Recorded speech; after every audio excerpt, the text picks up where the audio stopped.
I have never felt smaller than on the day my family posed for photos without me. My brother, Aaron, stood under a white arch wrapped in jasmine, a grin stretched wide like the future had opened just for him. The ballroom was gold and glass and good intentions. Everyone wore slate blue. I wore the only dress that fit, soft charcoal silk, pretty enough, but not invited to match. Family only, my mother said to the photographer when he tried to wave me into frame. Her voice was polite, careful. She didn't look at me. She looked past me, as if I were a mirror someone forgot to hang. I stepped back, smoothing the dress that suddenly felt like borrowed skin. I've made an art of being easy, of folding myself into corners, of taking up less space than my feelings. Tonight, the corners felt crowded. The photographer clicked through some practiced jokes. Aaron relaxed, our mother fussed with his boutonniere, and the bridesmaids held their breath like the flowers in their hands. He caught my eye and gave a little shrug, you know how she gets.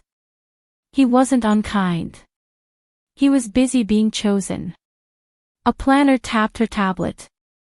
Elena, right? You're at table 12. She smiled the way people smile when they need you to move. Vendors and overflow. Overflow. The word landed softly and still hurt. I passed the head table, beautiful place cards in looping gold, Moam, dad, bride, groom. Where my name should have been, there was a neat space. At the far end of the room sat a plain card in block letters, Elena Hart. I tried to laugh at the formality of it. It sounded like someone else's life. My phone buzzed. A text from Maya, the bride. I'm glad you came. She had called last week when I hesitated. This is your family, she'd said. Be there. She didn't know the history written in the quiet between my mother's sentences. I drifted near the bar, collecting fragments of conversations. She looks good, an aunt said. She keeps to herself, another replied. My father, if that's the right word, stood with colleagues, bragging gently about Aaron's promotion. He saw me, lifted his glass, then turned back as if he'd waved to a neighbor across a lawn. Sweetheart, you're blocking the aisle, my mother murmured when she finally passed me, smoothing her skirt without stopping. Her perfume trailed after her like a decision. A server offered me a tray. I took a deviled egg and realized my hands were shaking. Deep breath in, deep breath out. I faced the window where the ocean pressed itself against the dark, and in the glass I could see both rooms, the party behind me, and the reflection of a woman who looked like she was trying not to disappear. In my clutch, the envelope rustled. It was thin, clinical. The kind of white that feels cold. I'd mailed away my saliva and my courage last month, because I needed to know whether the ache in me had a name. Yesterday, the results arrived. I folded them twice, once for anger, once for fear, and told myself tonight was not the night. Across the room, my mother tucked a loose curl behind Aaron's ear. Her face softened, and I remembered being 7, holding up a drawing, asking if it was good enough to put on the fridge. She'd smiled then, said, we don't have magnets. We did. I counted them after. The planner clapped for attention. Places please, ceremony in 5.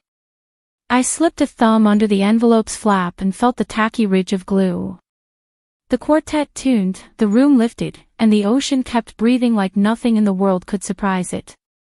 My mother's gaze swept past me, blank and bright. I closed my hand around the envelope. If she couldn't see me, she would see the truth. The musicians raised their bows. I stepped out of the shadow. The ceremony was flawless, so carefully arranged it almost felt rehearsed. The guests sighed at every vow, every smile. Maya glowed, Aaron trembled just enough to look sincere, and my mother sat near the front, her shoulders lifted in that proud, practiced way. When the officiant invited family to give their blessings, she rose first. Her voice carried across the room, steady and warm. "Raising a son like Aaron has been the greatest joy of my life," she said. "He's always been strong, loyal, and true." Every word landed like a pin against my ribs. Not once did she look my way. I smiled for the cameras anyway. I've learned how to smile when it hurts. Afterward, the reception pulsed with light and laughter. The first dance, the toasts, the photos, everything choreographed to perfection. A slideshow played on the screen behind the head table: Aaron at 5, Aaron at 13, Aaron at graduation. Once, I appeared in a photo beside him, but the crop left half my face missing. No one seemed to notice. Or maybe that was the point. Table 12, the DJ called. "You're up for the buffet." A polite laugh rippled through the room. Table 12, the overflow table. The afterthoughts. I waited until the others moved, then followed slowly, because pretending not to care was safer than caring too much. My mother stood by the buffet, rearranging flowers that didn't need rearranging. When she saw me, she smiled like we were co-workers meeting by accident. "Elena," she said, "could you let the guests go first?" "I'm a guest," I replied. My voice was soft, but the words felt heavier than I meant. Her smile stiffened. "Of course you are." She walked away before I could say anything else. I filled my plate with food I couldn't taste and went back to my lonely table. Around me, vendors checked phones and whispered about the playlist. The laughter from the main table sounded like another language. I told myself it didn't matter. But then came the speeches. Aaron's best man toasted, "The most loyal friend I've ever had." Then it was my mother's turn again. She stood, glass raised high. "To my son," she said, voice trembling slightly, "the one who has always carried my heart." Applause. Laughter. A few tears. And me, silent, invisible, clapping for a story I was no longer part of. I stepped out onto the terrace, desperate for air. The wind smelled of salt and jasmine. I closed my eyes, and for a moment, it was peaceful. Then my phone buzzed. A text from Maya. "Maya asterisk, are you okay? You look pale." I smiled faintly at the screen. "You're kind," I typed back, then deleted it. Finally I wrote, asterisk, "I'm fine. Just needed air, asterisk." When I slipped my phone away, I saw something through the window, my mother, leaning toward a distant cousin, speaking low and quick. Her hand moved to her clutch, pulling out a small folded photograph. She stared at it for a long time before tucking it away again. Curiosity flickered, but I didn't move. I told myself it didn't matter, until I saw what was written on the edge of the photo before it disappeared into the bag: a year that didn't match my birth certificate. I felt my stomach twist. The ballroom lights blurred behind the glass. I thought of the envelope in my clutch, the one that could confirm every suspicion I'd buried. I'd promised myself I wouldn't open it tonight. But promises mean little when truth knocks this hard. I reached into my bag, fingertips brushing the paper, heart pounding. Then a voice startled me. "Elena." It was Aunt Carol.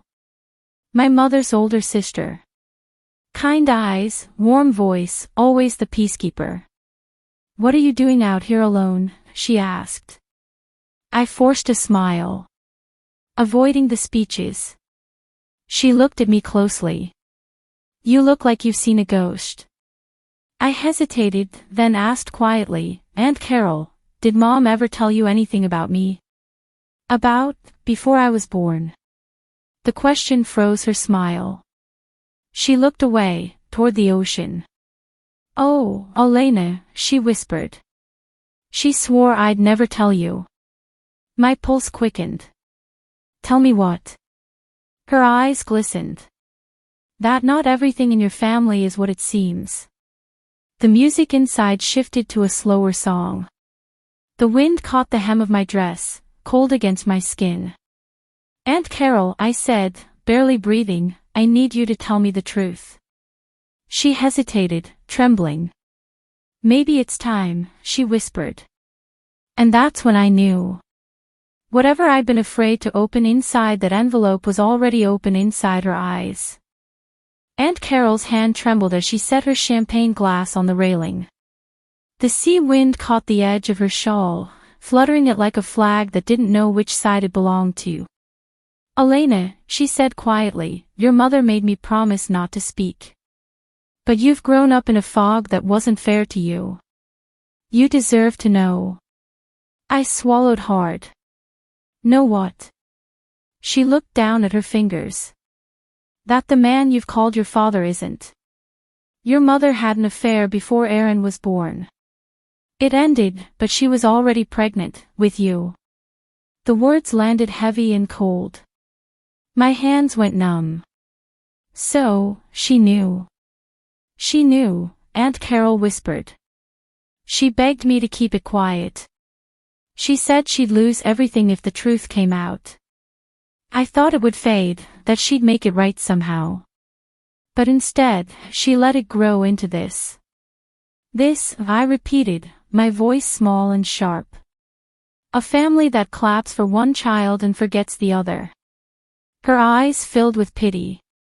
"I'm sorry, sweetheart. I wanted to tell you so many times." I nodded, even though the world had tilted sideways. The sound of laughter drifted from inside, my mother's laugh, clear and composed.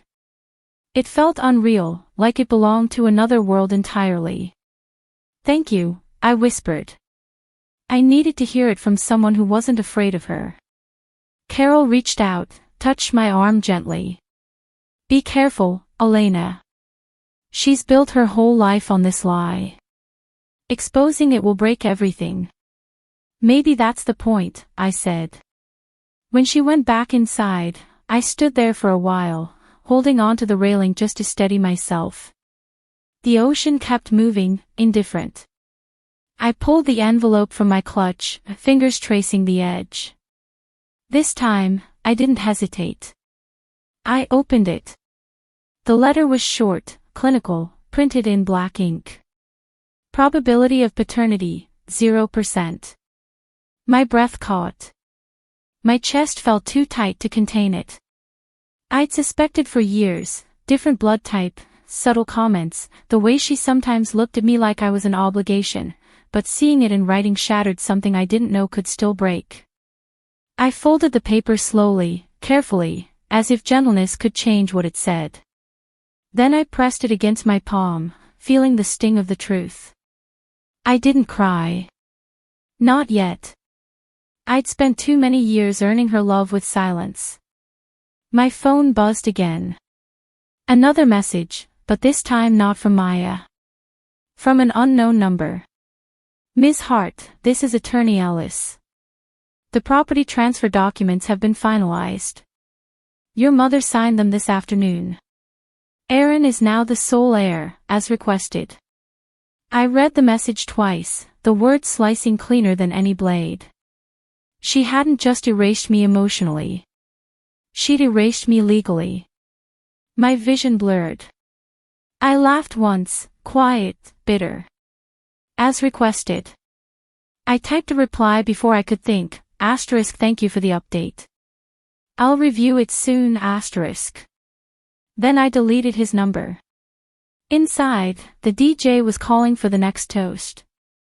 Through the glass, I could see her standing by Aaron's side again, glowing in the kind of happiness only lies can buy. I opened my purse and took out a fresh white envelope. Wrote one word on the front, MOM. Then I slipped the DNA report inside. I didn't know exactly when or how I'd give it to her, but I knew I would. Not in anger. Not in revenge. Just truth, at last. I straightened my dress, tucked the envelope back into my clutch, and looked at my reflection in the glass door. The same ballroom, the same lights, the same woman. Except now, I finally knew who I was, and who I wasn't. I took a slow breath and walked back inside. The music swelled.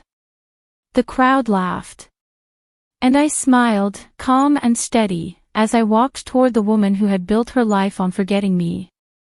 The music inside the ballroom had changed to something bright and hopeful, violins, laughter, a rhythm that didn't belong to me. I walked through the crowd slowly, steadying my breath, clutch in hand. Each step felt measured, almost ceremonial. My mother stood near the stage, radiant in her pearl gown. She was thanking guests for coming, her voice syrupy and calm. Aaron had his arm around Maya, both glowing in their perfect orbit. I waited until the microphone was free before I moved closer. "Mom," I said softly. She turned, the smile still fixed. "Elena, what is it? Can we talk later? It's been such a lovely night." "No," I said. "We'll talk now." Something in my voice made her blink. The crowd nearby quieted. Maya's smile faded. Aaron frowned, sensing the tremor beneath the music. I reached into my clutch and pulled out the envelope marked Moem. It looked harmless, but my hands shook slightly as I held it out. "I wanted to give you something," I said. "A gift, in a way." She hesitated before taking it, still smiling for the audience. "Elena, dear, this isn't." "Open it," I said. Her fingers froze. "Not here." "Yes," I whispered. "Here." The crowd began to hush. Conversations broke. Even the band faltered. I could feel hundreds of eyes shifting toward us. My mother finally unfolded the paper. Her eyes skimmed it once, then again. Her hand dropped, and for the first time that night, she lost her posture. What is this?" my father asked, stepping forward, his voice uneasy. "It's proof," I said, my tone calm but shaking. "That the man standing beside her isn't my father." Gasps rippled through the tables. Someone dropped a glass. My mother's face turned pale. "Elena," she whispered, "you don't understand what you're doing." "Oh, I understand," I said. "You wanted a family built on control, on appearances. You thought if you ignored me long enough, I'd disappear. But I didn't." Aaron looked from her to me, confusion tightening his jaw. "Mom, is this true?" She looked at him, eyes glossy, mouth trembling. "I was young. I made mistakes. But I raised you both, didn't I?" "No," I said, my voice slicing through hers. "You raised one son and one secret." She flinched, as though I'd struck her. Aaron took a step closer to me. "Elena, I didn't know." "I know," I said gently. "This isn't about you."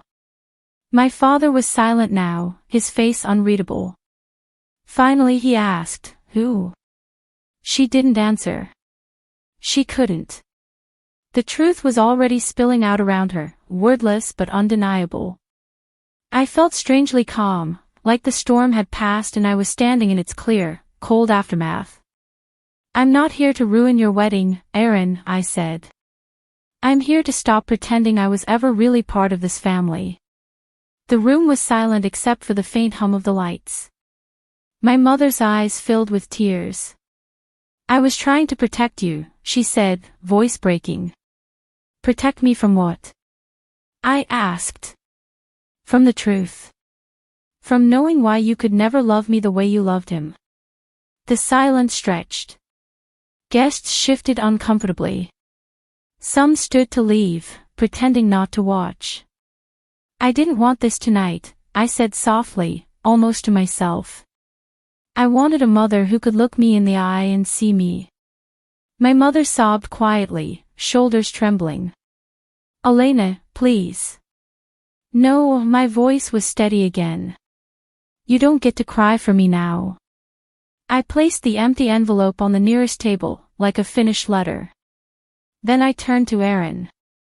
"Congratulations, by the way," I said gently. You deserve happiness. Both of you do. And with that, I walked toward the door. As I reached the edge of the room, I heard someone call my name. It was Maya. Her eyes were full of tears, but her voice was calm. You did the right thing, she said. I nodded once. It wasn't about being right, I said. It was about finally being real. When I stepped outside, the night air hit me like a cleansing wave.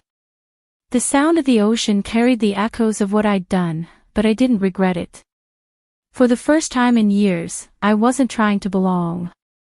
I simply was. Behind me, the ballroom lights flickered against the glass, warm, golden, distant. I tightened my shawl and kept walking, heels clicking softly against the stone path. Tomorrow, I would meet with the lawyer.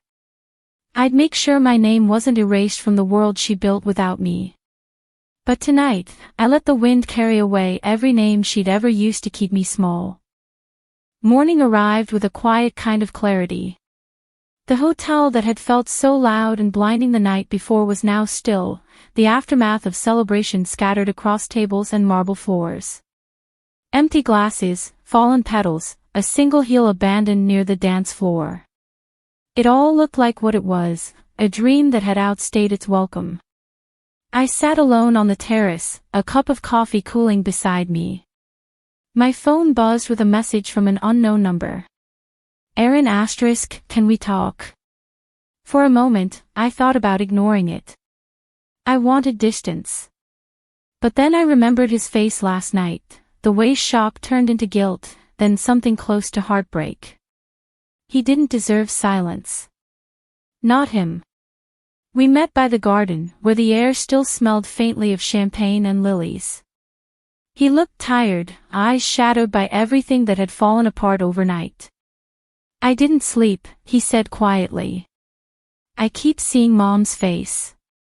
I know, I said. Mine too. He hesitated, then asked, why did you do it in front of everyone? I thought about lying, saying it just happened, that I lost control. But I didn't. Because she spent her whole life pretending, I said. And I was done pretending with her. He nodded slowly. She's broken, Elena. She broke herself, I said gently. I only held up the mirror. Silence settled between us, not the kind that hurts, but the kind that heals. After a moment, Aaron reached into his pocket and handed me a small jewelry box. This was supposed to be Mom's gift last night, he said. It belonged to Grandma. She said it should stay in the family. I opened it carefully. Inside was a gold locket, old but beautiful, engraved with two simple words, to my daughters. I looked up at him, eyes stinging. Are you sure? He smiled faintly. Yeah. Because no matter what the papers say, you're still my sister. The tears finally came, warm and quiet. I didn't try to stop them.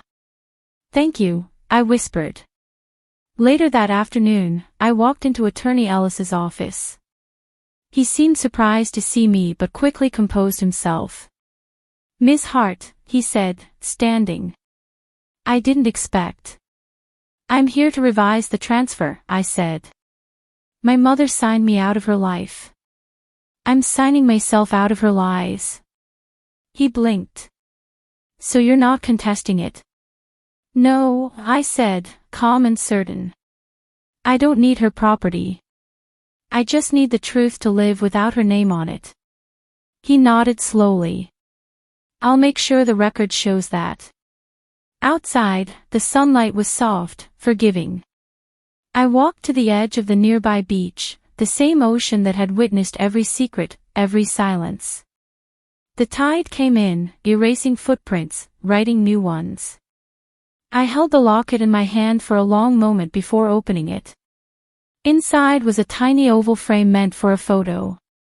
Instead, I folded the DNA report into a small square and placed it there, then clicked the locket shut. The paper didn't define me anymore. But it belonged with me, as proof of what I'd survived.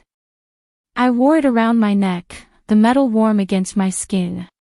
The horizon shimmered gold and endless. For the first time, I didn't feel like I was standing outside the frame. I was exactly where I needed to be, not anyone's secret, not anyone's mistake. Just Elena Hart. Whole, imperfect, and free. I turned back toward the city, ready for whatever came next. If this story touched you, share your thoughts below. And subscribe for more stories of Revenge Ember.